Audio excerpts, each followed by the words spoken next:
Hi ನಮಸ್ಕಾರ, welcome back to prime topic series. Police constable ಪರೀಕ್ಷಾ ದೃಷ್ಟಿಯಿಂದ ಕೆಎ ಪ್ಯಾಟರ್ನ್ ಆಧರಿಸಿ ಪದೇ ಪದೇ ರಿಪೀಟ್ ಆಗ್ತಾ ಇರ್ತಕ್ಕಂಥ ಟಾಪಿಕ್ಸನ್ನು ಪ್ರೈಮ್ ಟಾಪಿಕ್ಸ್ ಅಂತ ಕ್ಲಾಸಿಫೈ ಮಾಡಿಕೊಂಡು ಅದರ ಮೇಲೆ ಜಾಸ್ತಿ ಒತ್ತು ಕೊಟ್ಟು ಈ ಸೀರೀಸನ್ನು ಮಾಡ್ತಾ ಇದ್ದೀವಿ. ಇವತ್ತಿನ ಪ್ರೈಮ್ ಟಾಪಿಕ್ಸ್ನಲ್ಲಿ ನಾವು ಕರ್ನಾಟಕ ಮಾಡರ್ನ್ ಹಿಸ್ಟ್ರಿ, ಆಧುನಿಕ ಕರ್ನಾಟಕ ಇತಿಹಾಸಕ್ಕೆ ಸಂಬಂಧಪಟ್ಟಂತೆ ಹಲವು ಪ್ರಮುಖ ಟಾಪಿಕ್ಸನ್ನು ಡಿಸ್ಕಸ್ ಮಾಡೋಣ. ಯಾವ್ಯಾವುದು? ಕಿತ್ತೂರು ಕದನ, ಈಸೂರು ದುರಂತ, ಹಲಗಲಿ ಬೇಡರು, ಈಚಲು ಚಳುವಳಿ ಮತ್ತು ಕರ್ನಾಟಕ ಏಕೀಕರಣ. ಲಾಸ್ಟ್ PC ಎಕ್ಸಾಮಲ್ಲಿ ಅಂದರೆ ಯಾವುದು 2024ರಲ್ಲಿ ಆದಂತಹ ಸಿವಿಲ್ ಪೊಲೀಸ್ ಕಾನ್ಸ್ಟೇಬಲ್ ಎಕ್ಸಾಮಲ್ಲಿ ಈಚಲು ಚಳುವಳಿ ಮತ್ತು ಕರ್ನಾಟಕ ಏಕೀಕರಣ ಇದೆರಡರ ಮೇಲೆ ಪ್ರಶ್ನೆ ಬಂದಿತ್ತು.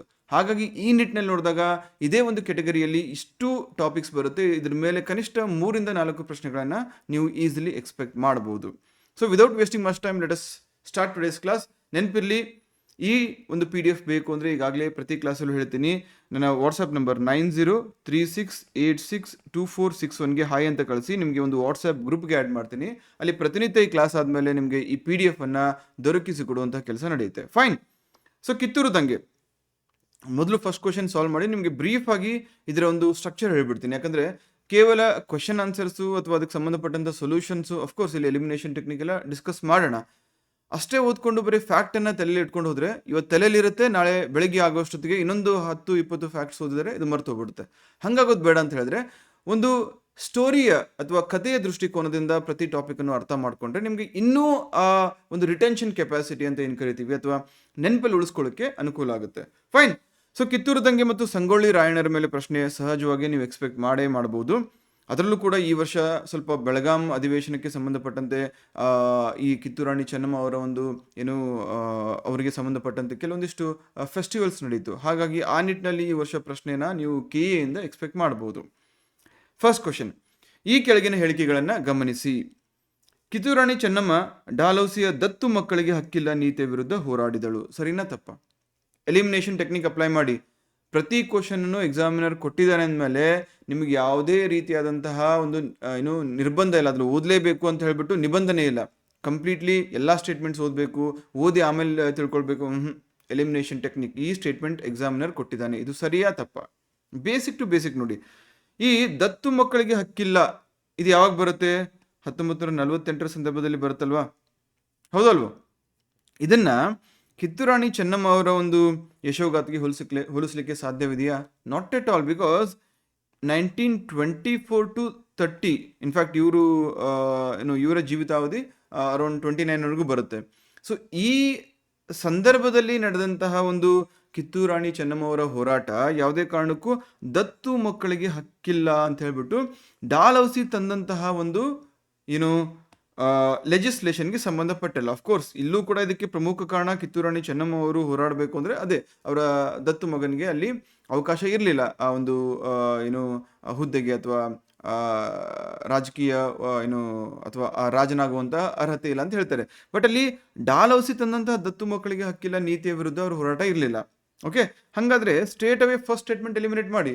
ಫಸ್ಟ್ ಸ್ಟೇಟ್ಮೆಂಟ್ ಎಲಿಮಿನೇಟ್ ಮಾಡಿದ್ರೆ ಆಪ್ಷನ್ A ಹೋಯಿತು, ಆಪ್ಷನ್ C ಹೋಯಿತು, ಆಪ್ಷನ್ D ಹೋಯಿತು.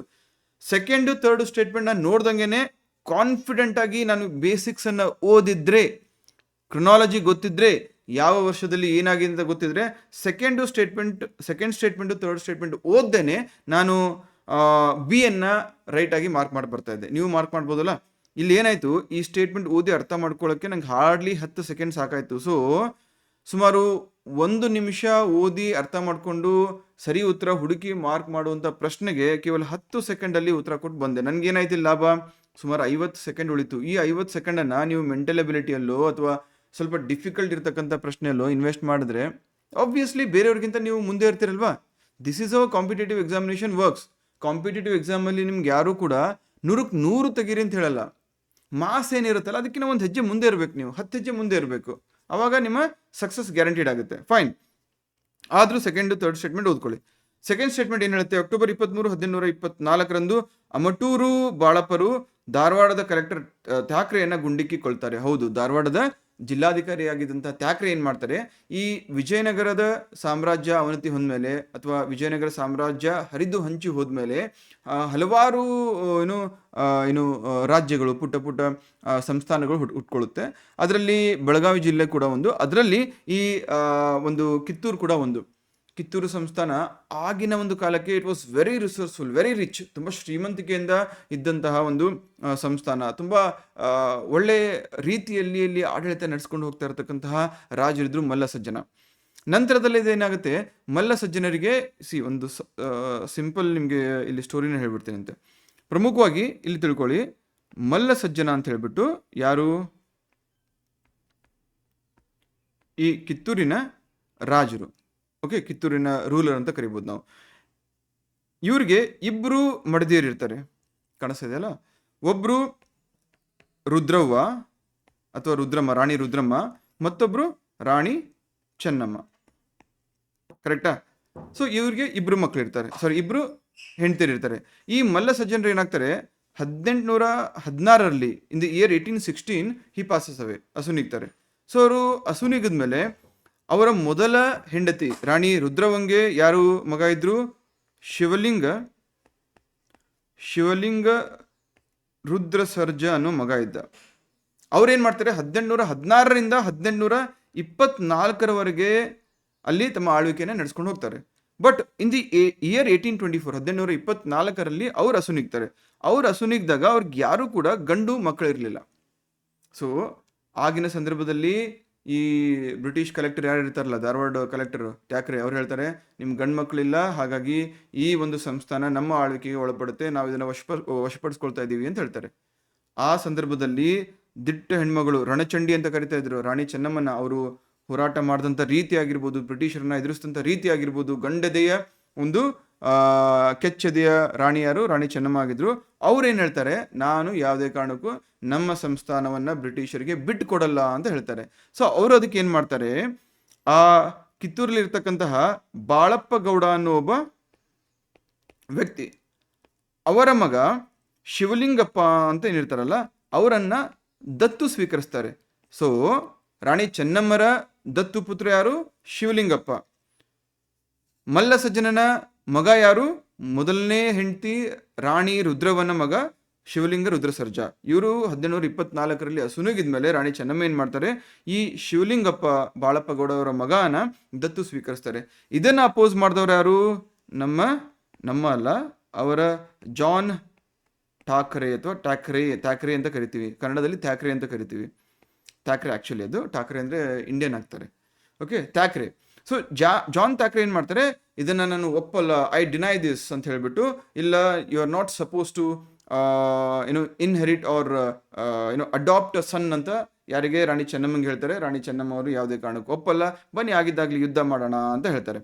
ಸೊ ಯುದ್ಧ ಮಾಡೋಣ ಅಂತ ಡಿಸೈಡ್ ಮಾಡಿದಾಗ ಓವರ್ ಕಾನ್ಫಿಡೆನ್ಸು ಯಾರಿಗೆ, ಥ್ಯಾಕ್ರೆಗೆ ಏನು ಮಾಡ್ತಾನೆ, ಬ್ರಿಟಿಷ್ ಸೈನ್ಯ ಇಡೀ ಭಾರತ ಅಷ್ಟೇ ಅಲ್ಲ, ಬೇರೆ ಬೇರೆ ಹಲವಾರು ಏಷ್ಯನ್ ರಾಜ್ಯಗಳನ್ನು, ಯುರೋಪಿಯನ್ ಪ್ರದೇಶಗಳನ್ನು ವಶಪಡಿಸ್ಕೊಂಡಿದ್ದೀವಿ. The say that there is no sunset in British kingdom ಅಂತ ಹೇಳ್ತಾರೆ. ಅಂದರೆ ಬ್ರಿಟಿಷ್ ಸಾಮ್ರಾಜ್ಯದಲ್ಲಿ ಸೂರ್ಯಾಸ್ತವೇ ಇಲ್ಲ ಅಂತ ಹೇಳ್ತಾರೆ. ಅಂದರೆ ಎಲ್ಲೇ ಸೂರ್ಯ ಇದ್ರೂ ಕೂಡ ಆ ಒಂದು ಸೂರ್ಯನ ಬೆಳಕು ಇರುವಂಥ ಸ್ಥಳದಲ್ಲಿ ಬ್ರಿಟಿಷರು ಆಕ್ಯುಪೈ ಮಾಡಿರ್ತಕ್ಕಂಥ ಒಂದು ಪ್ರದೇಶ ಇರುತ್ತೆ ಅಂತ ಹೇಳಲಾಗ್ತಾ ಇತ್ತು. It is just for saying. ಇವತ್ತು ನೀವೇ ನೋಡ್ತಾ ಇದ್ರಲ್ಲ ಯಾವ ಲೆವೆಲ್ ಬಂದಿಟ್ಟಿದ್ದಾರೆ ಅಂತ ಹೇಳ್ಬಿಟ್ಟು. ಫೈನ್. ಸೊ ಜಾನ್ ಥ್ಯಾಕ್ರೆ ಏನು ಮಾಡ್ತಾರೆ, ಅವರ ಆರ್ಮಿ ತಗೊಂಡು ಎಲ್ಲಿ ಬರ್ತಾರೆ, ಕಿತ್ತೂರಿಗೆ ಬರ್ತಾರೆ. ಯಾಕೆ, ಯುದ್ಧ ಮಾಡೋಕ್ಕೆ. ಅವ್ರಿಗೆ ಕಿತ್ತೂರಿನ ಬಗ್ಗೆ ಗೊತ್ತಿರಲಿಲ್ಲ. ಅವ್ರು ಏನು ಅನ್ಕೊಂಡಿದ್ರು, ಪಾಪ ಒಂದು ಒಂಟಿ ಹೆಣ್ಮಗಳು, ಅವಳೇನು ಮಾಡೋಕ್ಕಾಗತ್ತೆ, ಇದನ್ನು ವಶಪಡಿಸ್ಕೊಂಡು ಹೋಗ್ಬೋದು ಅಂತ ಹೇಳ್ತಾರೆ. ಕಿತ್ತೂರಿಗೆ ಬರೋ ಮುಂಚೆ ಏನು ಮಾಡ್ತಾರೆ, ಜಾನ್ ಥ್ಯಾಕ್ರೆ ಅವರ ಒಂದು ಅಸಿಸ್ಟೆಂಟ್ ಇರ್ತಾರಲ್ಲ, ಅಸಿಸ್ಟೆಂಟನ್ನು ಕಳಿಸಿ ಫೋರ್ಸ್ಫುಲಿ ತಮ್ಮ ಆರ್ಮಿ ಜೊತೆ ಹೋಗಿ ಅಲ್ಲಿ ಅವರೊಂದು ರೆವಿನ್ಯೂ ಡಿಪಾರ್ಟ್ಮೆಂಟ್ ಇರುತ್ತೆ ಕಿತ್ತೂರಿಂದು, ಅದಕ್ಕೆ ಲಾಕರ್ ಇರುತ್ತೆ, ಲಾಕರ್ಗೆ ತಮ್ಮ ಕಿಲಿ ಹಾಕಿಸಿ ಅಲ್ಲಿ ಇರಿಸ್ಬಿಡ್ತಾರೆ. ಏನು ಮಾಡಂಗೇ ಇಲ್ಲ. ಅಂದರೆ ಇಮ್ಯಾಜಿನ್ ಮಾಡಿ, ನಿಮ್ಮ ಮನೆಗೆ ಯಾರೋ ಹೊರಗಿಂದ ಒಬ್ಬ ವ್ಯಕ್ತಿ ಬಂದು ನಿಮ್ಮ ತಿಜೋರಿಗೆ ತಮ್ಮದೊಂದು ಹೊಸ ಕಿಲಿ ಹಾಕಿ ನಿಮ್ಗೆ ಅಲ್ಲಿ ಏನು ತೊಗೊಳಕ್ಕೂ ಬಿಡಲ್ಲ, ಇಡಕ್ಕೂ ಬಿಡಲ್ಲ. ಅಂದರೆ ಹೆಂಗೆ ಆಗಬಾರ್ದು ಹೇಳಿ. ಸೊ ಅದಕ್ಕೆ ಚೆನ್ನಮ್ಮ ಏನು ಮಾಡ್ತಾರೆ, ಆಗಿದ್ದಾಗಲಿ ನೋಡೇ ಬಿಡೋಣ ಅಂತ ರಾಣಿ ಚೆನ್ನಮ್ಮ ಏನು ಮಾಡ್ತಾರೆ, ಹೋರಾಟಕ್ಕೆ ನಿಲ್ತಾರೆ. ಸೊ ಯಾರು ಅಸಿಸ್ಟೆಂಟ್ ಇರ್ತಾನಲ್ಲ ಅವ್ನು ಓಡಿಸಿ ಹೊರಗಡೆ ಓಡಿಸ್ಬಿಡ್ತಾರೆ. ಸೊ ಅವಾಗ ಜಾನ್ ಥ್ಯಾಕ್ರೆ ಕಿತ್ತೂರಿಗೆ ಬರ್ತಾನೆ ತನ್ನ ಆರ್ಮಿ ತೊಗೊಂಡು. ಏನು ಓವರ್ ಕಾನ್ಫಿಡೆನ್ಸ್ ನೋಡ್ಬೇಕಲ್ಲಿ, ನಾನು ಗೆದ್ದೇ ಹೋಗ್ಬಿಡ್ತೀನಿ ಅಂತ ಹೇಳ್ಬಿಟ್ಟು ಅವ್ನ ಕಾರಲ್ಲಿ ಅವನು, ಹಿಂದಿಂದೆಲ್ಲ ಕುದುರೆಯಲ್ಲಿ ಸೈನಿಕರು ಎಲ್ಲರೂ ಬರ್ತಾರೆ, ಅಟ್ಯಾಕ್ ಮಾಡ್ತಾರೆ. ಅವ್ರ ಹತ್ರ ಮದ್ದು ಗುಂಡುಗಳು ಎಲ್ಲ ಇತ್ತು. ಸೊ ಓವರ್ ಕಾನ್ಫಿಡೆನ್ಸ್ ಬಂದಾಗ ಈ ಕಿತ್ತೂರು ರಾಣಿ ಚೆನ್ನಮ್ಮ ಅವರೊಬ್ಬ ಬಲಗೈ ಬಂಟ ಇದ್ದ, ಅಂದರೆ ಲೆಫ್ಟಿನೆಂಟ್ ಇದ್ದಂಗೆ. ಸೊ ಅವ್ರ ಹೆಸರು Amatur Balappa. What was he called, Amatur Balappa. ಇವರು ಡಿಶ್ಕ್ಯಾ ಅಂತ ಒಂದು ಗುಂಡು ಹಾರಿಸ್ತಾರೆ. ಈ ಜಾನ್ ಥ್ಯಾಕ್ರೆ ಮತ್ತು ಅವನ ಜೊತೆ ಇದ್ದಂಥ ಸಂಗಡಿಗರು ಎಲ್ಲರೂ ಸಾಯ್ತಾರೆ. ಚೆಲ್ಲಾ ಪಿಲ್ಲಿಯಾಗಿ ಅವನ ಜೊತೆ ಬಂದವರೆಲ್ಲ ಓಡೋಗ್ತಾರೆ. ಚಿತ್ತೂರಿನಂತಹ ಸಣ್ಣ ಸಾಮ್ರಾಜ್ಯ ಈ ಥ್ಯಾಕ್ರೆ ಅಂತಹ ದೊಡ್ಡ ಬ್ರಿಟಿಷ್ ಅಧಿಕಾರಿಯನ್ನ ಹಿಮ್ಮೆಟ್ಟಿಸಿ ಸಾಯಿಸಿ ಅವನ ಸೇನೆಯನ್ನು ಹಿಮ್ಮೆಟ್ಟಿಸ್ತಾರೆ. ಯಾರು? ಅಮಟೂರು ಬಾಳಪ್ಪ ಅವರು ಏನ್ ಮಾಡ್ತಾರೆ, ಅಟ್ಯಾಕ್ ಮಾಡ್ತಾರೆ. ಈ ಅಮಟೂರು ಬಾಳಪ್ಪ ಯಾರಂದ್ರೆ ರಾಣಿ ಚೆನ್ನಮ್ಮನ್ಗೆ ಮಕ್ಕಳ ತರ ಅವರ ಒಂದು ಶ್ಯಾಡೋ ಆಗಿ, ನೆರಳಾಗಿ ಪ್ರತಿ ಹಂತದಲ್ಲೂ ನಿಂತಹ ಈ ಸಂಗೊಳ್ಳಿ ರಾಯಣ್ಣ ಆಗಿರ್ಬೋದು, ಸರ್ದಾರ್ ಗುರುಸಿದ್ದಪ್ಪ ಆಗಿರ್ಬೋದು, ಅವ್ರ ಜೊತೆ ಇದ್ದಂತಹ ಕಟ್ಟ ಫಾಲೋವರು. ರೈಟ್. ಸೊ ಇಷ್ಟಾಗತ್ತೆ. ಇಷ್ಟಾದ್ಮೇಲೆ ಸುಮ್ಮನೆ ಕುತ್ಕೋತಾರ ಬ್ರಿಟಿಷರು? ಇಲ್ಲ, ಮೊದಲೇ ತಲೆ ಕೆಟ್ಟರು. ಅವ್ರು ಏನು ಮಾಡ್ತಾರೆ, ನೆಕ್ಸ್ಟು ಜಾನ್ ಠಾಕ್ರೆ ಒಂದು ಪ್ಲೇಸ್ಗೆ, ಅಥವಾ ಅವ್ರಿಗೆ ಈ ಥರ ಆಯಿತು ಅಂತ ಗೊತ್ತಾದ್ಮೇಲೆ ಆ ಒಂದು ರಿವೆಂಜ್ಗೋಸ್ಕರ ಪಕ್ಕದಲ್ಲೇ ಇದ್ದಂತಹ ಪುಣೆ, ಪಕ್ಕದಲ್ಲಿ ಅಂದರೆ ಒಂದು 500 ಕಿಲೋಮೀಟರ್, ಪುಣೆಯ ಒಬ್ಬ ಬ್ರಿಟಿಷ್ ಕಮಿಷನರ್ ಆಗಿರದಂತಹ ಚಾಪ್ಲಿನ್ ಅನ್ನೋ ಒಬ್ಬ ಬ್ರಿಟಿಷ್ ಕಮಿಷನರ್ ಅಲ್ಲಿ, ಎಲ್ಲಿ? ಪುಣೆಯಲ್ಲಿ. ಅವನು ಈ ಮರಾಠರ ಸಪೋರ್ಟ್ ತಗೊಂಡ, ಬೇರೆ ಬೇರೆ ನಮ್ಮ ಸುತ್ತಮುತ್ತ ಅವಾಗ ಒಡೆದು ಆಳೋ ನೀತಿ ಇತ್ತಲ್ಲ, ಡಿವೈಡ್ ಆ್ಯಂಡ್ ರೂಲ್. ಸೊ ಯಾರಿಗೆ ಕಿತ್ತೂರು ಸಂಸ್ಥಾನ ಆಗ್ತಾ ಇರಲಿಲ್ಲ, ಅಥವಾ ಕಿತ್ತೂರು ಸಂಸ್ಥಾನದ ಎನಿಮೀಸ್ ಎಲ್ಲ ಯಾರಿದ್ರು, ಅವ್ರ ಸಪೋರ್ಟ್ ತಗೊಂಡು ಬಂದು ಅಟ್ಯಾಕ್ ಮಾಡ್ತಾನೆ. ಎಲ್ಲಿ? ಕಿತ್ತೂರು ಮೇಲೆ. ರೈಟ್. ಅಟ್ಯಾಕ್ ಮಾಡ್ತಾನೆ. ಅಟ್ಯಾಕ್ ಮಾಡಿದಾಗ ಅಲ್ಲೆಲ್ಲ ಹೋರಾಟ ಆಗುತ್ತೆ. ಆ ಸಂದರ್ಭದಲ್ಲಿ ಕಿತ್ತೂರಾಣಿ ಚೆನ್ನಮ್ಮ ಅವರನ್ನ ಬೈಲ್ಹೊಂಗಲದಲ್ಲಿ ಬಂಧಿಸಲಾಗುತ್ತೆ. ಪ್ರದೇಶ important, region important, where was she captured ಅಂತ ಕೂಡ ಕೇಳ್ತಾರೆ. ಸೊ ಬೈಲ್ಹೊಂಗಲದಲ್ಲಿ ಅವ್ರನ್ನ ಕ್ಯಾಪ್ಚರ್ ಮಾಡಿ ಬಂದಿಖಾನೆಯಲ್ಲಿ ಇರಿಸಲಾಗುತ್ತೆ. And later on she passes away. I think 1829 ಅವರು ತೀರ್ಕೊಳ್ತಾರೆ. ರೈಟ್. ಸೊ ಇಷ್ಟು ಘಟನೆ ಆಗಿರುತ್ತೆ. ಆ್ಯಂಡ್ ನಂತರದಲ್ಲಿ ಇದಾದ್ಮೇಲೆ ಇವರನ್ನ ಬಂದಿಖಾನೆಯಲ್ಲಿ ಬಂಧಿಸಿಟ್ಟಾಗ ಇವರ ಬಲಗೈ ಬಂಟನಾದಂತಹ ಸಂಗೊಳ್ಳಿ ರಾಯಣ್ಣ, ಒಂದು ಬಡ ಕುಟುಂಬದಿಂದ ಬಂದಂತಹ ವ್ಯಕ್ತಿ, ಅವನು ಹೆಂಗಂದ್ರೆ ಅವನನ್ನ ಈ ಕಿತ್ತೂರಿನ ಯಮಕಿಂಕರ ಅಂತ ಕರಿತಾ ಇದ್ರು. ಅವನ ಕೈಯಲ್ಲಿ ಯಾರು ತಪ್ಪಿಸ್ಕೊಂಡು ಹೋಗ್ಲಿಕ್ಕೆ ಸಾಧ್ಯನೇ ಇಲ್ಲ. He was very creative and famous with guerrilla warfare. Guerrilla ರೀತಿಯ ಒಂದು ಯುದ್ಧವನ್ನು ಅವನು ಮಾಡ್ತಾ ಇದ್ದ. ಅಂದರೆ he did not directly attack the enemy, because ಅವರ ಅಪಾರವಾದಂಥ ಸ್ಟ್ರೆಂತನ್ನು ಮಣಿಸ್ಬೇಕು ಅಂತ ಹೇಳಿದ್ರೆ ಮೆದುಳಿನಿಂದ ಕೆಲಸ ಮಾಡಬೇಕಾಗಿತ್ತು. ಸೊ ಹಾಗೆ ಯಾರು ನಮ್ಮ ಸಂಗೊಳ್ಳಿ ರಾಯಣ್ಣ ಏನು ಮಾಡ್ತಾ ಇದ್ರು, ಇಂಡೈರೆಕ್ಟ್ಲಿ ಅಟ್ಯಾಕ್ ಮಾಡಿ ಗೆರಿಲ್ಲಾ ವಾರ್ಫೇರ್ ಮುಖಾಂತರ ಮರದಿಂದ ಜಿಗಿಯೋದು, ಅಥವಾ ಅವ್ರು ಹೋಗುವಂಥ ಜಾಗದಲ್ಲಿ ಬಾಂಬ್ ಇಟ್ಟು ಬ್ಲಾಸ್ಟ್ ಮಾಡಿಸೋದು, ಅವ್ರ ಮೇಲೆ ರಾಬರಿ ಮಾಡಿ ಅವರ ರೆವೆನ್ಯೂವನ್ನು ಅಥವಾ ಬಂದೂಕನ್ನೆಲ್ಲ ಕದ್ಕೊಂಡು ಹೋಗೋದು, ಈ ಥರ ಮಾಡ್ತಾಯಿದ್ರು. ಸೊ ಸಿಕ್ಕಾಪಟ್ಟೆ ವಾರ್ಸ್ ಮಾಡಿದ್ರು. ಬ್ರಿಟಿಷರಿಗೆ ಸಾಕ ಹೋಗೋಯ್ತು. ಬಟ್ ಅಲ್ಲಿ ಅವರ ಜೊತೆಗೆ ಇದ್ದಂತಹ ಅವರ ಸಂಗಡಿಗರು ಇವ್ರ ಬಗ್ಗೆ ಇನ್ಫಾರ್ಮೇಷನ್ನ ಲೀಕ್ ಮಾಡಿ ಇವರಿಗೆ ಬ್ರಿಟಿಷರಿಗೆ ಹೇಳಿಕೊಟ್ಟು, ಅದರಲ್ಲಿ ಪ್ರಮುಖವಾಗಿ ಬರ್ತಕ್ಕಂಥವ್ರು ಬಾಳಪ್ಪ, ವೆಂಕಟರಾಯರು, ಆಮೇಲೆ ಮಲ್ಲಪ್ಪ ಶೆಟ್ಟಿ, ಈ 3 ಜನ ಒಂಥರ ಬ್ಯಾಕ್ ಸ್ಟ್ಯಾಬರ್ಸ್, ಬೆನ್ನಿಗೆ ಚೂರಿ ಹಾಕೋರು. ಕಿತ್ತೂರು ಸಂಸ್ಥಾನಕ್ಕೆ, ಕಿತ್ತೂರಾಣಿ ಚೆನ್ನಮ್ಮಂಗೆ, ಆಮೇಲೆ ಸಂಗೊಳ್ಳಿ ರಾಯಣ್ಣಂಗೆ ಹಿಡಿಯಲಿಕ್ಕೆ ಅಥವಾ ಬ್ರಿಟಿಷರು ಅವರನ್ನ ಹಿಡ್ಕೊಂಡು ಗಲ್ಲಿಗೇರಿಸಲಿಕ್ಕೆ ಪ್ರಮುಖರು ಇವರೇ. ಸೊ ಅವರ ಒಂದು ಕೆಟ್ಟ ಮನೋಭಾವದಿಂದ ಅಲ್ಲಿ ಬ್ರಿಟಿಷ್ ಏನು ಮಾಡ್ತಾರೆ, ಸಂಗೊಳ್ಳಿ ರಾಯರನ್ನ ಕ್ಯಾಪ್ಚರ್ ಮಾಡ್ತಾರೆ. ಯಾವಾಗ? 1931 ಕ್ಯಾಪ್ಚರ್ ಮಾಡಿಬಿಟ್ಟು ಮುಂದೆ ನಂದಗಡದಲ್ಲಿ ಅವರನ್ನ ಹುಣಸೆ ಮರಕ್ಕೆ, ಡೇಟ್ ನೋಡಿ, ಜನವರಿ 26, 1831 ಗಲ್ಲಿಗೇರಿಸ್ತಾರೆ. ಯಾವಾಗ? ಜನವರಿ 26, 1831 ಎಲ್ಲಿ? ನಂದಗಡದಲ್ಲಿ ಸಂಗೊಳ್ಳಿ ರಾಯಣ್ಣರನ್ನ ಗಲ್ಲಿಗೇರಿಸಲಾಗುತ್ತೆ. ಅದು ಹೆಂಗೆ? ದೊಡ್ಡ ಹುಣಸೆ ಮರಕ್ಕೆ ಅವರನ್ನ ಹುಣಸೆ ಮರದ ಕೊಂಬಿಗೆ ಎಲ್ಲಾ ಜನರ ಮುಂದೆ, ಪಬ್ಲಿಕ್ ಮುಂದೆ ಅವರಲ್ಲಿ ಒಂದು ಭೀತಿ ಹುಟ್ಕೊಳ್ಳಿ, ಭಯ ಹುಟ್ಕೊಳ್ಳಿ, ಇಡೀ ಇಂಡಿಯಾಗೊಂದು ಮೆಸೇಜ್ ಥರ ಹೋಗ್ಲಿ ಅಂತ ಹೇಳ್ಬಿಟ್ಟು ಅವರನ್ನ ಗಲ್ಲಿಗೇರಿಸಲಾಗುತ್ತೆ. ರೈಟ್. ಇಷ್ಟು ಇನ್ಫಾರ್ಮೇಶನ್ ನಿಮ್ಗೆ ಗೊತ್ತಿರಬೇಕು. ಯಾವುದು? ಕಿತ್ತೂರು ಸಂಸ್ಥಾನದ ಬಗ್ಗೆ ಅಥವಾ ಕಿತ್ತೂರು ದಂಗೆ ಬಗ್ಗೆ. ಇಷ್ಟು ಗೊತ್ತಿದ್ರೆ ಇದ್ರ ಮೇಲೆ ಏನೇ ಪ್ರಶ್ನೆ ಬಂದರೂ you will be able to answer. I hope you are getting this. ಅರ್ಥ ಆಗ್ತಿದೆಯಾ? ಕ್ಲಿಯರ್? ಸೊ ಪ್ರತಿ ಟಾಪಿಕನ್ನು ಇದೇ ರೀತಿ ನೀವು ಸ್ಟೋರಿ ಮಾಡಿ ಓದ್ಕೊಂಡಾಗ ಕ್ವಶನ್ಸು ಸಾಲ್ವ್ ಮಾಡ್ಬೋದು. ಆಮೇಲೆ ನೆನಪಲ್ಲಿ ತುಂಬ ದಿನದವರೆಗೂ ನೆನಪಲ್ಲಿ ಇಟ್ಕೊಳ್ಳೋಕ್ಕೂ ಅನುಕೂಲ ಆಗುತ್ತೆ. ಯಾಕಂದರೆ ಒಂದೇ ಎಕ್ಸಾಮ್ಗೆ ನಿಮ್ದೆಲ್ಲ ಮುಗಿಯಲ್ಲ. What I am trying to say is, ನಾನು ದೇವರಲ್ಲಿ ಪ್ರಾರ್ಥಿಸ್ಕೊಳ್ಳೋದೇನೆಂದರೆ, ಈ ಫಸ್ಟ್ ಎಕ್ಸಾಮೇ ಆದಷ್ಟು ನಿಮ್ಮ ಕೊನೆ ಎಕ್ಸಾಮ್ ಆಗಲಿ. ಯಾವುದು? ಈ PC ಎಕ್ಸಾಮು ಅಥವಾ KE ಎಕ್ಸಾಮು ಏನು ಬರೀತಾ ಇರ್ತೀರ. ಬಟ್ ಅಷ್ಟಕ್ಕೆ ನಿಲ್ಬೇಡಿ. ಪ್ರಿಪ್ರೇಷನ್ ಮಾಡ್ತಾ ಇರೋದ್ರಿಂದ ಮುಂದಿನ ಹೆಜ್ಜೆ ಒಂದು KE ಗ್ರೂಪ್ C ಆಗಿರ್ಬೋದು, ನೆಕ್ಸ್ಟ್ ಗ್ರೂಪ್ B ಎಕ್ಸಾಮ್ಸ್ ಯಾವುದಾದ್ರೂ ಬರಲಿ, ಅಥವಾ KS ಎಕ್ಸಾಮ್ ಬರಲಿ, ಅಲ್ಲೂ ಕೂಡ ನೀವು ಕಾನ್ಫಿಡೆಂಟ್ ಆಗಿ ಬರೆಯುವಂತಹ ಒಂದು ಕಂಟೆಂಟ್ ಇರಬೇಕು. ಅಂದರೆ ಪ್ರಿಪ್ರೇಷನ್ ಕಾಂಪ್ರಿಹೆನ್ಸಿವ್ ಆಗಿರಬೇಕು. Okay, fine. ಸೊ ಇಲ್ಲಿ ಸೆಕೆಂಡ್ ಸ್ಟೇಟ್ಮೆಂಟನ್ನು ನೋಡ್ತಾ ಇದ್ವಿ. ಫಸ್ಟ್ ಸ್ಟೇಟ್ಮೆಂಟ್ ರಾಂಗ್ ಆಯಿತು, ಆಲ್ರೆಡಿ ಆನ್ಸರ್ ಸಿಕ್ಕಿದೆ. ಅರ್ಥ ಮಾಡ್ಕೊಳ್ಳೋಕ್ಕೆ ಸೆಕೆಂಡ್ ಸ್ಟೇಟ್ಮೆಂಟ್ ಓದ್ತಾ ಇದ್ವಿ. ಅಕ್ಟೋಬರ್ 23, 1824 ಅಮಟೂರು ಬಾಳಪ್ಪ ಏನು ಮಾಡ್ತಾರೆ, ಕಲೆಕ್ಟರ್ ಥ್ಯಾಕ್ರೆಯನ್ನು ಗುಂಡಿಕ್ಕಿ ಸಾಯಿಸ್ತಾರೆ. This is correct. Third statement, Rani Chennamma ಬೈಲಹೊಂಗಲದ ಕಾರಾಗೃಹದಲ್ಲಿ ಮರಣ ಹೊಂತಾರೆ. This is also correct. Rani Chennamma ಅವರು ಬೈಲಹೊಂಗಲದ ಕಾರಾಗೃಹದಲ್ಲಿ ಅವರು ಅಸುನೀಗ್ತಾರೆ. ಯಾವಾಗ? 1829 ಐ ಗೆಸ್. ಇಲ್ಲಿ ಡೇಟ್ ಕೂಡ ನೆನಪಲ್ಲಿ ಇಟ್ಕೋಬೇಕಾಗುತ್ತೆ ನೀವು. 1829 ಮರಣ ಹೊಂದಿದ್ರು ಕೂಡ ಡೇಟ್ ಯಾವುದಪ್ಪ ಅಂತ ಹೇಳಿದ್ರೆ ಫೆಬ್ರವರಿ 21. ಫೈನ್. ನಮ್ಮ ಸಂಗೊಳ್ಳಿ ರಾಯಣ್ಣರನ್ನ ಗಲ್ಲಿಗೇರಿಸಿದ ಯಾವಾಗ? ಜನವರಿ 26, 1831. Okay, fine. ಥ್ಯಾಕ್ರೆ ಸತ್ತಿದ ಯಾವಾಗ? 1824 ಅಕ್ಟೋಬರ್ 23. ಗುಂಡು ಹೊಡೆದಿದ್ದಾರು Amatur Balappa. Fine. Next question, Sangolli ರಾಯಣ್ಣನ ಕುರಿತಾದ ಈ ಹೇಳಿಕೆಗಳನ್ನು ಪರಿಶೀಲಿಸಿ. Examine the statements regarding Sangolli Rayanna. ಆತ ಕಿತ್ತೂರಿನ ದತ್ತು ಪುತ್ರ ಶಿವಲಿಂಗಪ್ಪನಿಗೆ ಪಟ್ಟ ಕಟ್ಟಲು ಬಂಡಾಯವೆದ್ದನು. ಕರೆಕ್ಟು. ಯಾವಾಗ ನಮ್ಮ ರಾಣಿ ಚೆನ್ನಮ್ಮನನ್ನ ಬಂದಿಯಾಗಿ ಬೈಲಹೊಂಗಲಕ್ಕೆ ಕರ್ಕೊಂಡು ಹೋಗಿ ಅಲ್ಲಿ ಜೈಲಲ್ಲಿ ಇರಿಸ್ತಾರೋ ಆ ಸಂದರ್ಭದಲ್ಲಿ ಸಂಗೊಳ್ಳಿ ರಾಯಣ್ಣ ಅವರ ಪಕ್ಕಾ ಅಭಿಮಾನಿ, ಪಟ್ಟ ಶಿಷ್ಯ ಅವರು ಬಂದು, ತಾಯಿ ನೀನು ಇಲ್ಲೇ ಇದ್ರು ಕೂಡ ನಿನ್ನ ಪರವಾಗಿ ನಾನು ಹೋರಾಟ ಮಾಡ್ತೀನಿ, ನಿಮ್ಮ ಮಗ ಶಿವಲಿಂಗಪ್ಪ ಏನಿದ್ದಾನೆ ಅವರಿಗೆ ಪಟ್ಟ ಕಟ್ಟುವಂತಹ ಕೆಲಸ ನಾನು ಮಾಡ್ತೀನಿ ಅಂತ ಹೇಳ್ಬಿಟ್ಟು ಭಾಷೆ ಕೊಡ್ತಾರೆ.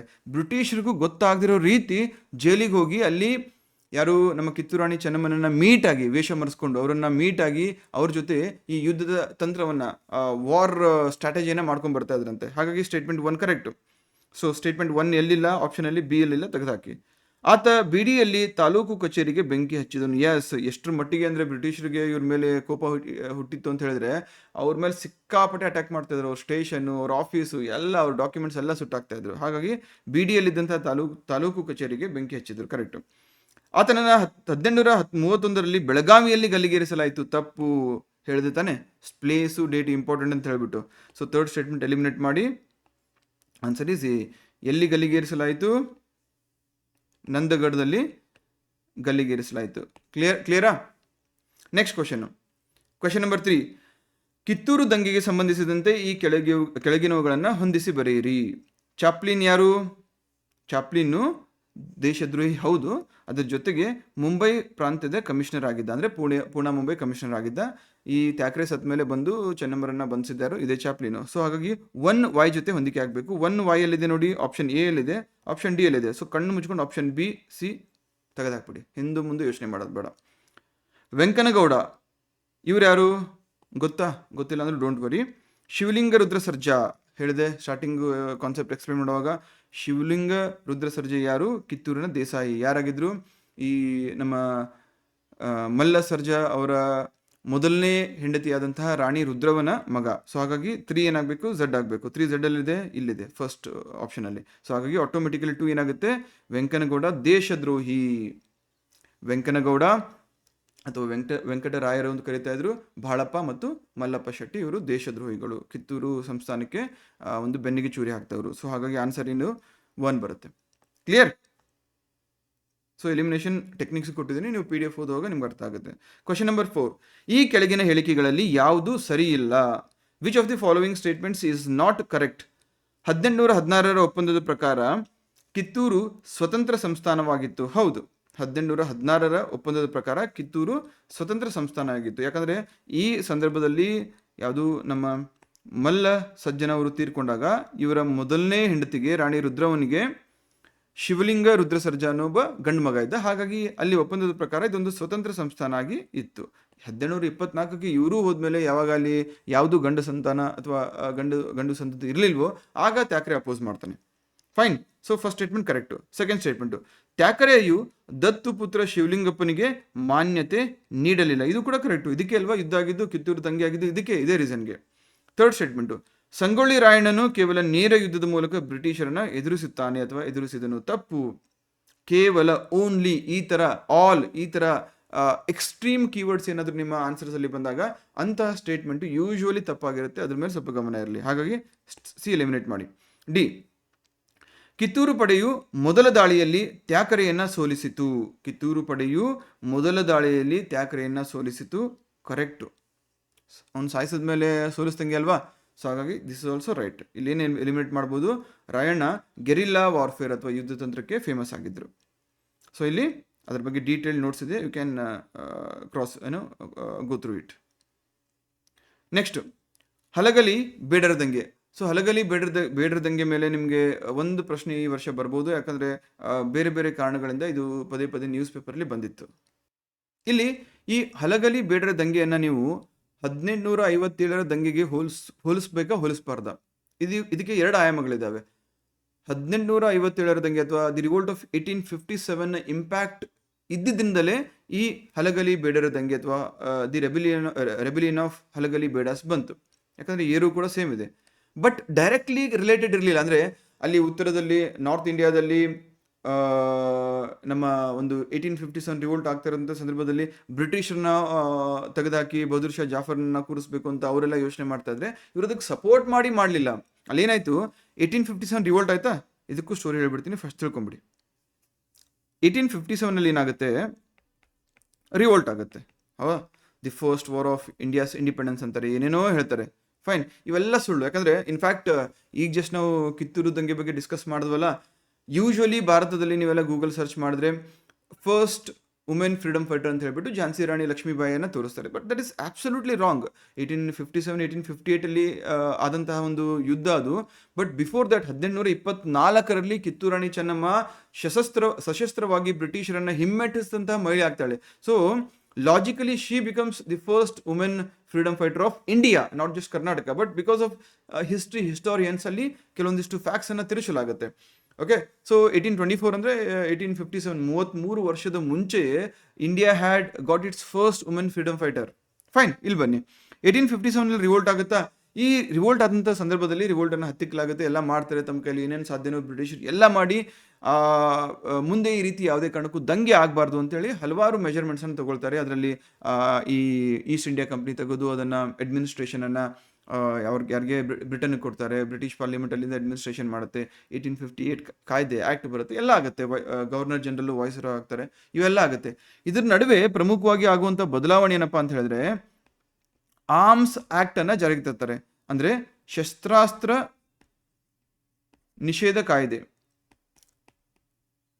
ಇದ್ರ ಪ್ರಕಾರ ಶಸ್ತ್ರಾಸ್ತ್ರ ನಿಷೇಧ ಯಾವಾಗ ಆಗುತ್ತಂದ್ರೆ, ಲೈಸೆನ್ಸ್ ಇಲ್ದೇನೆ ಯಾರೂ ಕೂಡ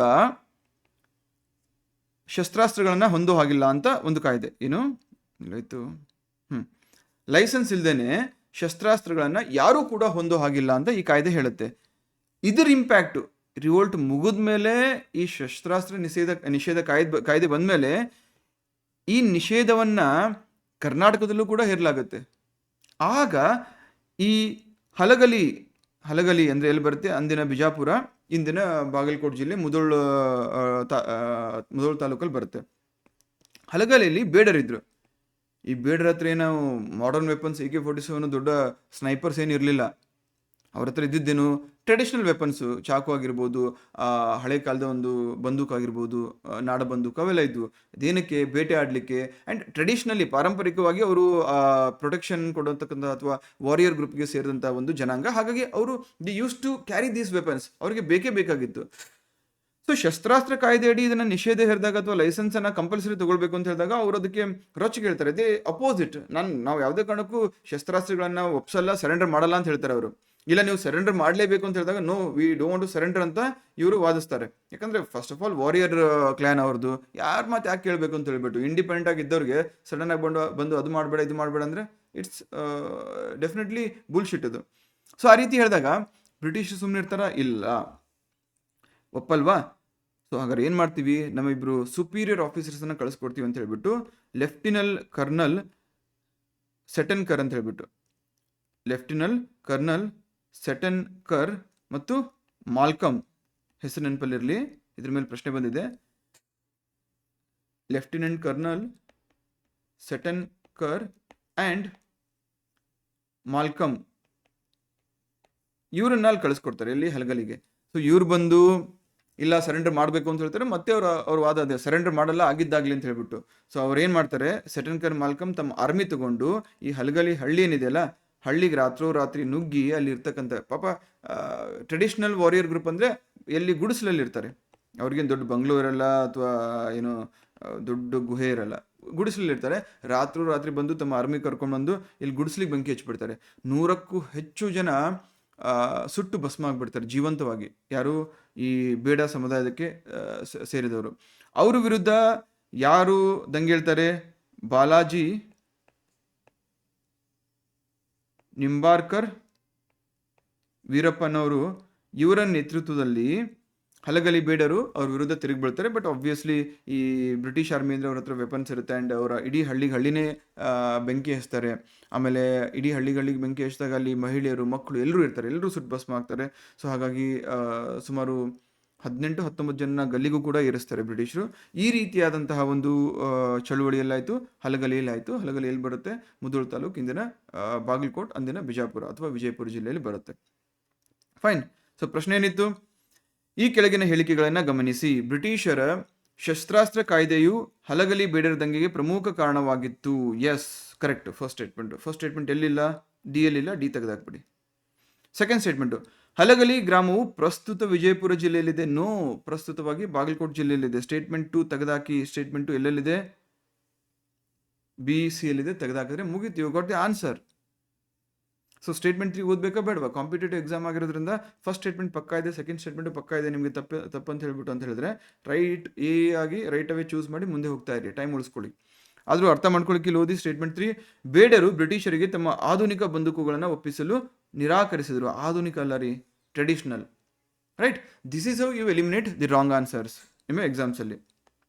ನೆಕ್ಸ್ಟ್ ಕ್ವಶನ್, ಹಲಗಲಿ ದಂಗೆಯ ಕುರಿತಾದ ಈ ಕೆಳಗಿನ ಹೇಳಿಕೆಗಳನ್ನು ಪರಿಶೀಲಿಸಿ. ದಂಗೆಯನ್ನು ಹತ್ತಿಕ್ಕಲು ಲೆಫ್ಟಿನೆಂಟ್ ಕರ್ನಲ್ ಮಾಲ್ಕಮ್ ನೇತೃತ್ವದ ಸೈನ್ಯವನ್ನು ಕಳುಹಿಸಲಾಯಿತು. ಮಾಲ್ಕಮ್ ಹಾಗೂ ಸೆಟನ್ಕರ್ ಇಬ್ಬರು ಇದ್ರು, ಹಾಗಾಗಿ ಸ್ಟೇಟ್ಮೆಂಟ್ 1 ಕರೆಕ್ಟು.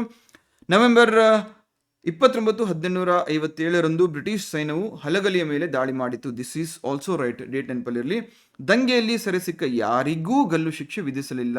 ಎಕ್ಸ್ಟ್ರೀಮ್ ಸ್ಟೇಟ್ಮೆಂಟ್ ಹೇಳಿದೆ, ಆದರೆ ಎಕ್ಸ್ಟ್ರೀಮ್ ಸ್ಟೇಟ್ಮೆಂಟ್ ನಿಮಗೆ ನಿಮ್ಮ ಕ್ವಶನಲ್ಲಿ ಕಂಡು ಬಂದರೆ ಆ ಸ್ಟೇಟ್ಮೆಂಟ್ ಯೂಶ್ವಲಿ ತಪ್ಪಾಗಿರುತ್ತೆ. ಹಾಗಾಗಿ ಇದನ್ನು ಎಲಿಮಿನೇಟ್ ಮಾಡಿ. So 1, 2 correct, answer A only. Next question, ಈ ಕೆಳಗಿನವರಲ್ಲಿ ಯಾರು ಹಲಗಲಿ ದಂಗೆಯಲ್ಲಿ ಹುತಾತ್ಮರಾದರು? Who among the following were martyred in Halagali rebellion?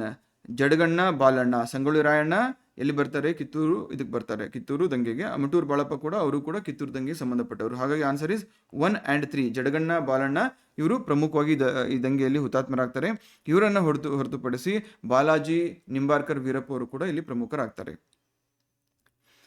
ಪ್ರಶ್ನೆ 4, ಈ ಕೆಳಗಿನ ಯಾವ ಕಾರಣಕ್ಕಾಗಿ ಬ್ರಿಟಿಷರು ಶಸ್ತ್ರಾಸ್ತ್ರ ಕಾಯ್ದೆಯನ್ನು ಜಾರಿಗೆ ತಂದರು? ಆಬ್ವಿಯಸ್ಲಿ ನಾನು ಈ ಕಾನ್ಸೆಪ್ಟ್ ಎಕ್ಸ್ಪ್ಲೈನ್ ಮಾಡುವಾಗ ಹೇಳಿದೆ, ಭಾರತೀಯರಿಗೆ ಆಧುನಿಕ ಶಸ್ತ್ರಾಸ್ತ್ರಗಳನ್ನು ನೀಡಲ್ಲ. ನೋ. 1852 ಸಿಪಾಯಿ ದಂಗೆ ಹಿನ್ನೆಲೆಯಿಲ್ಲ. S, correct. ಬೇಡರ ಸೇನೆಯನ್ನು ಬ್ರಿಟಿಷ್ ಸೈನ್ಯಕ್ಕೆ ಸೇರಿಸಿಕೊಳ್ಳಲ್ಲ. ನೋ. ಕೇವಲ ಕಿತ್ತೂರು ಜನರನ್ನು ನಿಶಸ್ತ್ರಗೊಳಿಸಲ್ಲ. No. So right answer is 1857 ಸಿಪಾಯಿ ದಂಗೆಯ ಹಿನ್ನೆಲೆಯಲ್ಲಿ ಭಾರತೀಯರು ಶಸ್ತ್ರಾಸ್ತ್ರವನ್ನು ಲೈಸೆನ್ಸ್ ಇಲ್ದೇನೆ, ಪರವಾನಗಿ ಇಲ್ದೇನೆ ಹೊಂದಬಾರದು ಅಂತ ಹೇಳಿಬಿಟ್ಟು ಈ ಶಸ್ತ್ರಾಸ್ತ್ರ ಕಾಯ್ದೆನ ಬ್ರಿಟಿಷರು ತರ್ತಾರೆ. ಯಾವಾಗ? 1857. ಫೈನ್, ಅದಕ್ಕೆ ಸಂಬಂಧಪಟ್ಟ ಪ್ರಶ್ನೆ ಇದೆ ಅಲ್ಲಿ. ನೆಕ್ಸ್ಟು, ಈಸೂರು ದುರಂತ. ಏಸೂರು ಕೊಟ್ಟರು ಈಸೂರು ಬಿಡೆವು. ಯಾವುದು? ಏಸೂರು ಕೊಟ್ಟರು ಈಸೂರು ಬಿಡೆವು. ಇದು ಕೂಡ ಅತಿ ಸುಂದರವಾಗಿರ್ತಕ್ಕಂಥ ಒಂದು ಚಳುವಳಿ. ಯಾಕೆ ಸುಂದರ ಅಂತ ಹೇಳಿದ್ರೆ, ಇಡೀ ಭಾರತಕ್ಕೆ ಒಂದು ಹೆಸರು ವಾಸಿ ಆಯಿತು, ಅಥವಾ ಒಂದು ಮುನ್ನುಡಿಯನ್ನು ಹಾಡ್ತಿದ್ದು. But the outcome was not so beautiful. ಯಾಕಂದರೆ ಇದನ್ನು ಕರ್ನಾಟಕದ ಚೌರಿ ಚೌರ ದುರಂತ ಅಂತ ಕೂಡ ಕರೀತಾರೆ. ಚೌರಿ ಚೌರ ದುರಂತ ಅಂತ ಕೂಡ ಕರೆಯಲಾಗುತ್ತೆ. ಫೈನ್. ಸೊ ಹಾಗಾಗಿ ಇದನ್ನು ಆ ಒಂದು ಔಟ್ಕಮ್ಮು ಅಥವಾ ಇಂಪ್ಯಾಕ್ಟ್, ಇದರಲ್ಲಿ ಆದಂತಹ ನಷ್ಟಗಳು, ಪ್ರಾಣಹಾನಿಗಳು, ಅದನ್ನು ಲೆಕ್ಕಿಸಿದ್ರೆ this is not so beautiful. But ಇಡೀ ಭಾರತಕ್ಕೆ ಒಂದು ಮಾದರಿ ಗ್ರಾಮವಾಯಿತು. ಯಾಕಂದರೆ ಗಾಂಧೀಜಿಯವರು ಕ್ವಿಟ್ ಇಂಡಿಯಾ ಚಳುವಳಿಗೆ ಕರೆ ಕೊಟ್ಟ ನಂತರ ತನ್ನನ್ನು ಒಂದು ಸ್ವರಾಜ್ಯ ಅಥವಾ ಸ್ವತಂತ್ರ ಗ್ರಾಮ ಅಂತ ಘೋಷಿಸಿಕೊಂಡಂತಹ ಪ್ರಥಮ ಹಳ್ಳಿ ಭಾರತದಲ್ಲಿ ಈಸೂರು. ಇಂದಿನ ಶಿವಮೊಗ್ಗ ಜಿಲ್ಲೆಯ ಶಿಕಾರಿಪುರ ತಾಲೂಕಲ್ಲಿ ಇರತಕ್ಕಂತಹ ಈ ಒಂದು ಪುಟ್ಟ ಹಳ್ಳಿ ಈಸೂರು. ಇದರ ಇನ್ನೊಂದು ವೈಶಿಷ್ಟ್ಯ ಏನಪ್ಪಾ ಅಂತ ಹೇಳಿದ್ರೆ, ಈ ಈಸೂರು ಚಳುವಳಿಯಲ್ಲಿ ಮುನ್ನೆಲೆಯಲ್ಲಿ ಇದ್ದಂಥವ್ರು ಯಾರಂದ್ರೆ ಮಕ್ಕಳು, 12 ವರ್ಷದವರು, 10 ವರ್ಷದವರು. ಅಲ್ಲಿಯ ಜನ ಏನು ಮಾಡ್ತಾರೆ, ಮಕ್ಕಳನ್ನೇ ತಮ್ಮ ಅಧಿಕಾರಿಗಳನ್ನಾಗಿ ಅಥವಾ ಸರ್ವಾಧಿಕಾರಿಗಳನ್ನಾಗಿ ಘೋಷಣೆ ಮಾಡ್ತಾರೆ. ಇರಲಿ, ನೋಡ್ಕೊಳ್ಳಿ ಒಂದು ರೌಂಡು, ಕ್ಲೀನಾಗಿ ಕಾನ್ಸೆಪ್ಟ್ ಹೇಳ್ಬಿಡ್ತೀನಿ. ಏನಾಗುತ್ತೆ, ಈ ಡೇಟ್ ನೆನಪಲ್ಲಿರಲಿ, ಸೆಪ್ಟೆಂಬರ್ 26, 1942 ಈ ಒಂದು ಈಸೂರಲ್ಲಿ, ಎಲ್ಲಿ? ಶಿವಮೊಗ್ಗ ಜಿಲ್ಲೆಯ ಶಿಕಾರಿಪುರ ತಾಲೂಕದ ಈಸೂರಲ್ಲಿ ಏನಾಗುತ್ತೆ, ಅಲ್ಲಿ ಜನ ಗಾಂಧೀಜಿಯವರು ಕ್ವಿಟ್ ಇಂಡಿಯಾ ಮೂಮೆಂಟು ಮತ್ತು ಮಾಡು ಇಲ್ಲವೇ ಮಾಡಿ, ಡೂ ಆರ್ ಡೈ ಕರೆಯನ್ನು ಕೊಟ್ಟ ನಂತರ ಅಲ್ಲಿ ಜನರೆಲ್ಲ ಸೇರಿಕೊಂಡು ತಮ್ಮ ಹಳ್ಳಿಯನ್ನು ಸ್ವತಂತ್ರ ಹಳ್ಳಿ ಅಂತ ಹೇಳ್ಬಿಟ್ಟು ಘೋಷಣೆ ಮಾಡ್ಕೊಳ್ತಾರೆ. ಇನ್ಮೇಲೆ ಯಾವುದೇ ಕಾರಣಕ್ಕೂ ಯಾರೂ ಕೂಡ ಬ್ರಿಟಿಷರಿಗೆ ಕಂದಾಯವನ್ನು ಕಟ್ಟಬಾರ್ದು, ಅವರ ನೀತಿಗಳಿಗೆ ನಾವು ಕಿವಿಗೊಡಬಾರ್ದು. ಹಾಗಾಗಿ ನಾವು ಸ್ವತಂತ್ರ ಅಂತ ಹೇಳ್ಬಿಟ್ಟು ಡಿಕ್ಲೇರ್ ಮಾಡಿಕೊಂಡು ಊರಿನ ಜನ ಏನು ಮಾಡ್ತಾರೆ, ಯಾವ ಊರಿನ ಜನ, ಈ ಈಸೂರು ಜನ ಇಬ್ಬರು ನಾಯಕರನ್ನ ಆರಿಸ್ತಾರೆ. ನೆನಪಲ್ಲಿರಲಿ, ಹೆಸರು ಫಸ್ಟ್ ನೆನಪಲ್ಲಿ ಇಟ್ಕೊಂಬಿಡಿ. ಮಲ್ಲಪ್ಪ ಅನ್ನೋ ಒಂದು 12 ವರ್ಷದ ಹುಡುಗ ಆ್ಯಂಡ್ ಜಯಪ್ಪ ಅನ್ನೋ 10 ವರ್ಷದ ಹುಡುಗ. ಊರಿನ ಜನ ಸೇರಿಕೊಂಡು ಈ ಮಲ್ಲಪ್ಪನನ್ನ ಈಸೂರಿನ ಸರ್ವಾಧಿಕಾರಿ ಅಂತ ಘೋಷಣೆ ಮಾಡ್ತಾರೆ ಆ್ಯಂಡ್ ಜಯಪ್ಪನ ಅಮಲ್ದಾರ ಅಂತ ಡಿಕ್ಲೇರ್ ಮಾಡ್ತಾರೆ. ಸರ್ವಾಧಿಕಾರಿ ಮತ್ತು ಅಮಲ್ದಾರ ಅಂತ ಹೇಳ್ಬಿಟ್ಟು ಮಲ್ಲಪ್ಪ ಮತ್ತು ಜಯಪ್ಪರನ್ನ ಡಿಕ್ಲೇರ್ ಮಾಡ್ತಾರೆ. ಸೊ ಇವರು ಇಡೀ ಆ ಈಸೂರು ಪ್ರಾಂತ್ಯದ ಪೂರ್ತಿ ಒಂದು ಚಳುವಳಿಯನ್ನು ಮಾಡ್ತಾರೆ, ಅಥವಾ ಒಂದು ಘೋಷವಾಕ್ಯದೊಂದಿಗೆ ಅಲ್ಲಿ ಒಂದು ಏನು ಮಾಡ್ತಾರೆ, ಏನು ಮಾರ್ಚ್ ಫಾಸ್ಟ್ ಮಾಡ್ತಾರೆ, ಅಥವಾ ಅಲ್ಲೊಂದು ಮೂಮೆಂಟ್ ಮಾಡ್ತಾರೆ. ಸೊ ಏನಪ್ಪ ಘೋಷವಾಕ್ಯ ಅಂತ ಹೇಳಿದ್ರೆ, ಯು ಆಲ್ ನೋ, ಏಸೂರು ಕೊಟ್ಟರು ಈಸೂರು ಬಿಡೆವು. ನೀವು ಎಷ್ಟಾದರೂ ಹಳ್ಳಿ ಕೊಡಿ, 1000 ಕೊಡ್ತೀರಾ, 1,00,000 ಕೊಡ್ತೀರಾ, 1 ಕೋಟಿ ಕೊಡ್ತೀರಾ, ಏನೇ ಕೊಟ್ಟರು ಈಸೂರನ್ನು ಮಾತ್ರ ನಾವು ಬಿಡಲ್ಲ. ಹಾಗಾಗಿ ಈಸೂರನ್ನು ಇಂಡಿಪೆಂಡೆಂಟ್ ವಿಲೇಜ್, ಭಾರತದ ಪ್ರಪ್ರಥಮ ಸ್ವತಂತ್ರ ಗ್ರಾಮ ಅಂತ ಡಿಕ್ಲೇರ್ ಮಾಡ್ಕೊಳ್ತಾ ಇದ್ದೀವಿ. ಬ್ರಿಟಿಷರ ಆಳ್ವಿಕೆಯಿಂದ ಹೊರಗಡೆ ಬಂದು ನಮ್ಮದೇ ಆದಂಥ ಸ್ವತಂತ್ರ ಗ್ರಾಮ ಅಂತ ಡಿಕ್ಲೇರ್ ಮಾಡ್ಕೊಳ್ತೀವಿ ಅಂತ ಹೇಳ್ಬಿಟ್ಟು ಸೆಪ್ಟೆಂಬರ್ 26, 1942 1942ಕ್ಕೆ ಅವರು ತ್ರಿವರ್ಣ ಧ್ವಜ, ಟ್ರೈ ಕಲರ್ ಫ್ಲಾಗ್ ಅನ್ನ ತಮ್ಮ ಊರಿನ ದ್ವಾರಬಾಗಿಲ ಮುಂದೆ ಹಾರಿಸಿ ಅದಕ್ಕೆ ಒಂದು ಸಲ್ಯೂಟ್ ಅನ್ನು ಕೂಡ ಕೊಡ್ತಾರೆ ಆ್ಯಂಡ್ ತಾವು ಸ್ವತಂತ್ರ ಅಂತ ಹೇಳ್ಬಿಟ್ಟು ಡಿಕ್ಲೇರ್ ಮಾಡ್ಕೊಳ್ತಾರೆ. ಟ್ರೈ ಕಲರ್ ಫ್ಲಾಗ್ ಅನ್ನ ಹೋಸ್ಟ್ ಮಾಡಿ ಡಿಕ್ಲೇರ್ ಮಾಡ್ಕೊಳ್ತಾರೆ. ಸೊ ಅಷ್ಟಕ್ಕೆ ಮುಗಿಯಲ್ಲ, ಆ ಊರಲ್ಲಿ ಇರ್ತಕ್ಕಂತಹ ಪಟೇಲ್ ಮಹದೇವಪ್ಪ ಮತ್ತು ಶಾನುಭೋಗ ರಂಗನಾಥಪ್ಪ, ಯಾರು ಇಬ್ಬರು ಪ್ರಮುಖ ವ್ಯಕ್ತಿಗಳು. ಇವರು ಬ್ರಿಟಿಷರ ಏಜೆಂಟ್ಸ್. ಇವರು ಪಟೇಲ್ರು ಮತ್ತೆ ಶಾನುಭೋಗರು ಅಂತ ನೆನಪಲ್ಲಿ ಇಟ್ಕೊಳ್ಳಿ. ಸೊ ಪಟೇಲ್ ಮಹದೇವಪ್ಪ, ಶಾನುಭೋಗ ರಂಗನಾಥಪ್ಪ, ಇವ್ರ ಮುಖಾಂತರ ಬ್ರಿಟಿಷರಿಗೆ ಕಂದಾಯ ಹೋಗ್ತಾ ಇತ್ತು. ಇವ್ರಿಗೆ ಯಾವುದೇ ಕಾರಣಕ್ಕೂ ಕಂದಾಯ ಕೊಡಬೇಡಿ ಆ್ಯಂಡ್ ಇವ್ರ ಜೊತೆ ಕೋಆಪರೇಟ್ ಮಾಡಬೇಡಿ ಅಂತ ಹೇಳ್ಬಿಟ್ಟು ಮಲ್ಲಪ್ಪ ಮತ್ತು ಜಯಪ್ಪ ಹೇಳ್ತಾರೆ. ಸೊ ಎಷ್ಟರ ಮಟ್ಟಿಗೆ ಅವ್ರ ಪ್ರಭಾವ ಇತ್ತು ಅಂತ ಹೇಳಿದ್ರೆ, ಇವ್ರ ಜೊತೆ ಇದ್ದಂತಹ ಇನ್ನುಳಿದಂಥ ಹುಡುಗರು ಬಂದು ಈ ಪಟೇಲ್ರಿಗೆ, ಶಾನುಭೋಗರಿಗೆ ಫೋರ್ಸಿಬಲಿ ಗಾಂಧಿ ಟೋಪಿಯನ್ನು ತೊಡಿಸಿ ನಾವು ಈ ಸರ್ವಾಧಿಕಾರವನ್ನು ಮತ್ತು ಸ್ವತಂತ್ರವನ್ನು ಒಪ್ಕೊಳ್ತೀವಿ ಅಂತ ಹೇಳ್ತಾರೆ. ಸೊ ಅಷ್ಟೊತ್ತಿಗಾಗಲೇ ಈ ಒಂದು ವಿಷಯ ಅಲ್ಲಿಗೆ ಅಲ್ಲಿಯ ಪೊಲೀಸರಿಗೆ ಕಿವಿ ಬಿದ್ದಿರುತ್ತೆ. ಅವ್ರು ಏನು ಮಾಡ್ತಾರೆ, ಸೆಪ್ಟೆಂಬರ್ 28 1942ಕ್ಕೆ ಈ ಹಳ್ಳಿಗೆ ಬರ್ತಾರೆ. ಹಳ್ಳಿಗೆ ಬಂದು ಪೊಲೀಸರು ಬಂದ್ಮೇಲೆ ಗೊತ್ತಲ್ಲ, ಆ ದ್ವಾರಬಾಗ್ಲಲ್ಲಿ ನೋಡಿ ಈ ಟ್ರೈ ಕಲರ್ ಫ್ಲಾಗ್ ಅನ್ನ ನೋಡಿ ಸಿಟ್ಟಾಗಿ ಅವ್ರು ಏನು ಮಾಡ್ತಾರೆ, ಆ ಫ್ಲಾಗ್ ಕಿತ್ತು ಹರಿದು ಬಿಸಾಕಿ ಅದನ್ನ ಕಾಲೆಲ್ಲ ತುಳಿತಾರೆ. ಮಕ್ಕಳಿಗೆ, ಅಲ್ಲಿರ್ತಕ್ಕಂಥ ಜನರಿಗೆ ರಕ್ತ ಕೊತ್ತ ಕುದೀತಾ ಇರುತ್ತೆ.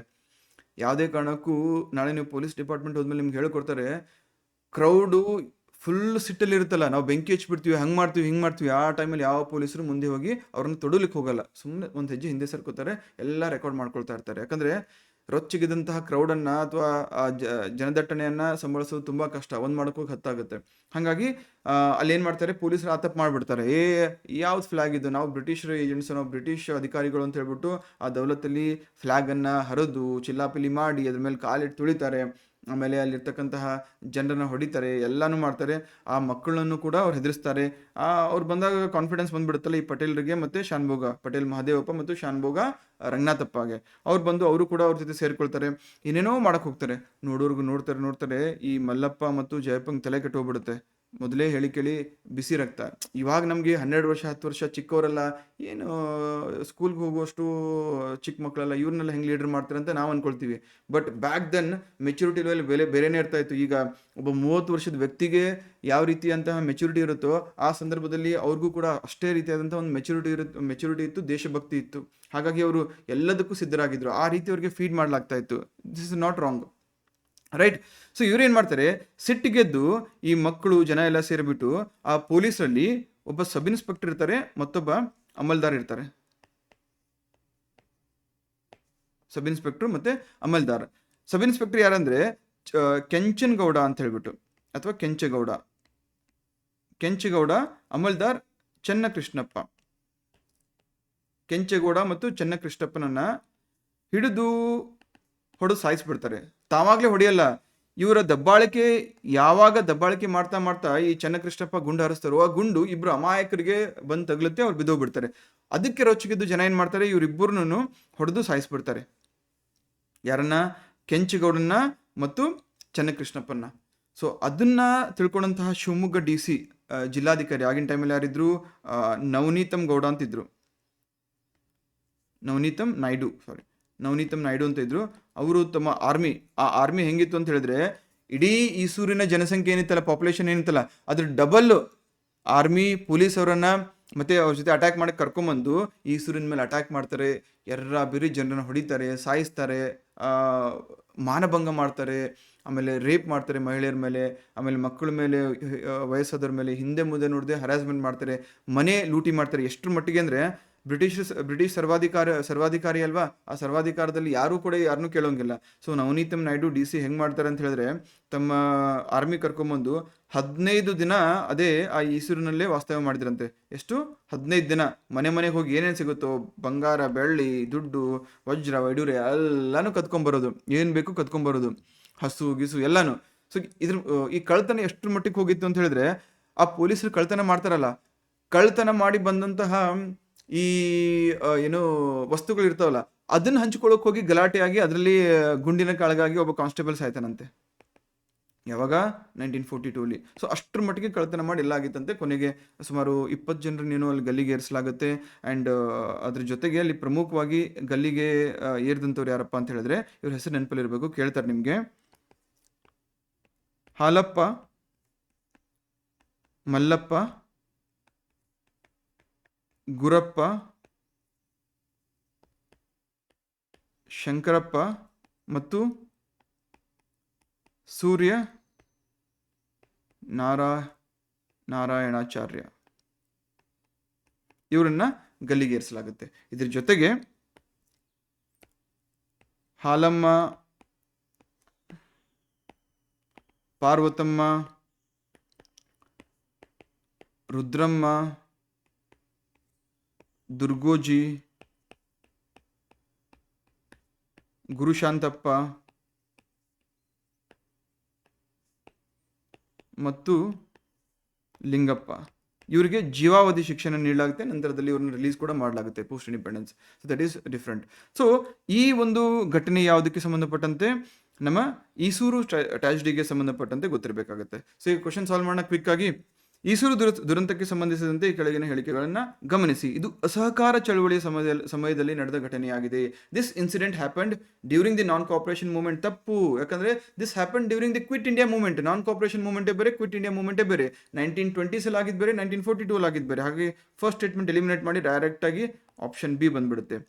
ರಿಮೆಂಬರ್, ಇಲ್ಲೆಲ್ಲ ನಾನು ಕೇಳ್ತಾ ಇರೋದು PYQs, ಪ್ರೀವಿಯಸ್ ಇಯರ್ ಕ್ವಶನ್ಸನ್ನೇ ಕೇಳ್ತಾ ಇರೋದು. ಸೊ ಹಾಗಾಗಿ ಸ್ಟೇಟ್ಮೆಂಟ್ 2, 3 ಓದಿದ್ರು ಪರವಾಗಿಲ್ಲ, ನಿಮ್ಗೆ ರೈಟ್ ಆನ್ಸರ್ ಸಿಕ್ಕಿದೆ, ಆದರೂ ಓದಿ. ಗ್ರಾಮಸ್ಥರು ತಮ್ಮದೇ ಆದ ಪ್ರತಿ ಸರ್ಕಾರವನ್ನು ಸ್ಥಾಪಿಸಿ ಊರಿಗೆ ಸ್ವತಂತ್ರ ಹಳ್ಳಿ ಎಂದು ನಾಮಕರಣ ಮಾಡ್ತಾರೆ. ಎಸ್, ಪ್ಯಾರಲ್ ಗೌರ್ಮೆಂಟ್ ಅನ್ನು ಎಸ್ಟಾಬ್ಲಿಷ್ ಮಾಡಿ ಮಲ್ಲಪ್ಪ ಮತ್ತು ಜಯಪುರನ್ನ ಅಲ್ಲಿ ಸರ್ವಾಧಿಕಾರಿ ಮತ್ತು ಅಮಲ್ದಾರ ಅಂತ ಡಿಕ್ಲೇರ್ ಮಾಡಿಕೊಂಡು ಇಂಡಿಪೆಂಡೆನ್ಸ್ ಅನ್ನು ಡಿಕ್ಲೇರ್ ಮಾಡಿರ್ತಾರೆ. ಹಾಗಾಗಿ second statement is right. Third statement, Isur Shivamogga ಜಿಲ್ಲೆಯ ಶಿಕಾರಿಪುರ ತಾಲೂಕಿನಲ್ಲಿದೆ. Yes, absolutely correct. ಯಾಕೆ ಈ ರೀತಿ ಪ್ರಶ್ನೆ ಫ್ರೇಮ್ ಮಾಡ್ತಾ ಇದ್ದೀನಿ? ಬಿಕಾಸ್ 2024 ಈಚಲು ಮರದ ಚಳವಳಿಗೆ ಸಂಬಂಧಪಟ್ಟಂತೆ ಪ್ರಶ್ನೆ ಕೇಳಿದ್ರು. ಅಲ್ಲಿ ಈಚಲು ಈ ಕೆಳಗಿನ ಯಾವ ಜಿಲ್ಲೆಯಲ್ಲಿ ಬರುತ್ತೆ ಅಂತ ಕೇಳಿದ್ರು. It is in Chitradurga district. Fine. Next question ಇಲ್ಲಿದೆಯಾ? ಈಸೂರು ಗ್ರಾಮಸ್ಥರ ಪ್ರಸಿದ್ಧ ಘೋಷಣೆ ಯಾವುದಾಗಿತ್ತು? ಏಸೂರು ಕೊಟ್ಟರು, ಈಸೂರು ಬಿಡೆವು. ಈಸೂರು ದುರಂತದಲ್ಲಿ ಹತ್ಯೆಗೀಡಾದ ಬ್ರಿಟಿಷ್ ಅಧಿಕಾರಿಗಳು ಯಾರ್ಯಾರು? ಥ್ಯಾಕ್ರೆ ಮತ್ತು ಚಾಪ್ಲಿನ್ ಯಾವುದಕ್ಕೆ ಸಂಬಂಧಪಟ್ಟವರು? ನಮ್ಮ ಕಿತ್ತೂರಿನ ರಿವೋಲ್ಟ್ಗೆ ಸಂಬಂಧಪಟ್ಟವರು. ಅಮಲ್ದಾರ್ ಚೆನ್ನಕೃಷ್ಣಪ್ಪ ಮತ್ತು ಪೊಲೀಸ್ ಇನ್ಸ್ಪೆಕ್ಟರ್ ಹಾಲಪ್ಪ ಅಥವಾ Kenchegowda. So B is correct. Statement 1 ಅಲ್ಲ. ಲೆಫ್ಟಿನೆಂಟ್ ಕರ್ನಲ್ ಮಾಲ್ಕಮ್ ಮತ್ತು ಹಾಲಪ್ಪ ಇವರು ಹಲಗಲಿ ಟ್ರಾಜಿಡಿಗೆ ಸಂಬಂಧಪಟ್ಟವರು. ಸೊ ಅಮಲ್ದಾರ್, ಗುರಪ್ಪ ಮತ್ತು ಶಂಕರಪ್ಪ ಇವರು actually they are freedom fighters. Fine. So ಹಾಗಾಗಿ statement option 2 is the right answer. Next, Isur ಹೋರಾಟದಲ್ಲಿ ಗಲ್ಲಿಗೇರಿಸಲ್ಪಟ್ಟವರ ಗುಂಪಿನಲ್ಲಿ ಈ ಕೆಳಗಿನವರಲ್ಲಿ ಯಾರೂ ಇರಲಿಲ್ಲ? ಗುರಪ್ಪ, ಮಲ್ಲಪ್ಪ, ಹಾಲಪ್ಪ ಇದ್ರು. ಸಾವ್ಕಾರ್ ಬಸಣ್ಣಪ್ಪ ಇಲ್ಲಿ ಇರಲಿಲ್ಲ. ಓಕೆ, ಸಾವ್ಕಾರ್ ಬಸಣ್ಣಪ್ಪ ಈ ಒಂದು ಈಸೂರು ಚಳವಳಿಯಲ್ಲಿ ಇದ್ರೂ ಕೂಡ ಹಿ ವಾಸ್ ನಾಟ್ ಹ್ಯಾಂಗ್ಡ್. ಕ್ಲಿಯರಾ? ಸೊ ಇಲ್ಲಿ ಈಸೂರಿನ ಮೇಲಿದೆ. ನೆಕ್ಸ್ಟ್, ಇದೇ ರೀತಿ ಕರ್ನಾಟಕ ಏಕೀಕರಣ ಮತ್ತು ಈಚಲು ಮೂವ್ಮೆಂಟ್, ಇದ್ರ ಮೇಲೂ ಕೂಡ ಪ್ರಶ್ನೆ ಇದೆ. ಈಚಲು ಮೂವ್ಮೆಂಟ್ ಅಂತ ಬಂದರೆ ಬಳ್ಳಾರಿ ರುದ್ರಮ್ಮ ಬೇಕಾಗುತ್ತೆ ನಮಗೆ. ಅದ್ರ ಜೊತೆಗೆ ಎಸ್ ನಿಜಲಿಂಗಪ್ಪ ಅವರು ಬೇಕಾಗ್ತಾರೆ, ಮುಂದೆ ಅವರು ಮುಖ್ಯಮಂತ್ರಿ ಆಗ್ತಾರೆ. ರೈಟ್. ಸೊ ಎಲ್ಲ ಅಂಶಗಳಿದ್ದಾವೆ. ಈ ಪಿ ಡಿ ಎಫನ್ನು ನಾನು ವಾಟ್ಸಪ್ ಗ್ರೂಪಲ್ಲಿ ಶೇರ್ ಮಾಡ್ತೀನಿ. ದಯವಿಟ್ಟು ನೋಟ್ ಡೌನ್ ಮಾಡ್ಕೊಂಡು ಇವತ್ತೇ ಮುಗಿಸಿ. Okay, thank you for joining. And ದಯವಿಟ್ಟು ಈ ವಿಡಿಯೋ ಇಷ್ಟ ಆದರೆ ಲೈಕ್ ಮಾಡಿ, ಏನಾದರೂ ಒಂದು ಕಮೆಂಟ್ ಮಾಡಿ, ಥ್ಯಾಂಕ್ ಯು ಅಂತ ಆದ್ರೂ, ಅಥವಾ ನಿಮ್ಮ ಫೀಡ್ಬ್ಯಾಕ್ ಆಗಿರ್ಬೋದು, ಅಥವಾ ನೆಕ್ಸ್ಟ್ ಯಾವ ಟಾಪಿಕ್ ಬೇಕು, ಅಥವಾ ಯಾವ ಒಂದು ವಿಷಯ ಬೇಕು, ಅದನ್ನೆಲ್ಲ ಕಮೆಂಟ್ ಮಾಡಿ. ಸಾಧ್ಯ ಆದರೆ ನಿಮ್ಮ ಫ್ರೆಂಡ್ ಗ್ರೂಪ್ಸಲ್ಲೂ ಅಥವಾ ಸ್ಟೇಟಸ್ಗಾದರೂ ಈ ಒಂದು ವಿಡಿಯೋ ಇಟ್ಟರೆ ನನಗೂ ಕೂಡ ಹೆಲ್ಪ್ ಆಗುತ್ತೆ. So thank you so much. See in the next video. Take care. Have a great day.